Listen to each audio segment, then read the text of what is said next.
ایمان کم اور زیادہ کیسے ہوتا ہے؟ سب سے پہلے اس بات کو سمجھ لیجئے کہ ایمان کوئی فکس چیز نہیں ہے۔ یہ ایسا نہیں ہے کہ ایک دفعہ آ گیا تو بس آ گیا۔ ایمان بڑھتا بھی ہے اور گھٹتا بھی ہے۔ یہ بالکل ایسی ہی ہے جیسے صحت اگر خیال رکھیں گے تو اسٹرانگ ہوگی اور اگر لاپرواہی ہوئی تو کمزور ہو جائے گی۔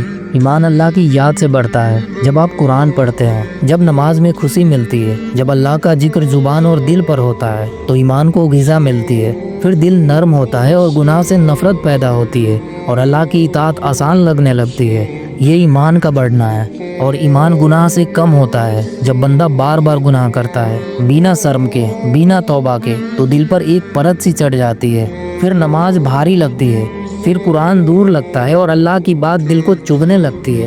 یہ ایمان کے کم ہونے کی نشانی ہے۔ یاد رکھیے، ایمان صرف کہنے کا نام نہیں کہ میں مانتا ہوں۔ ایمان کا اثر زندگی پر نظر آتا ہے۔ جب ایمان اسٹرانگ ہوتا ہے تو فیصلے اللہ کے حکم کے مطابق ہوتے ہیں، اور جب ایمان کمزور ہوتا ہے تو اللہ کا حکم مشکل لگتا ہے اور اپنی خواہش آسان لگتی ہے۔ اسی لیے اگر آپ محسوس کریں کہ دل سخت ہو رہا ہے، نماز میں من نہیں لگ رہا ہے یا گناہ ہلکا لگنے لگا ہے، تو سمجھ لیجئے کہ ایمان کم ہو رہا ہے۔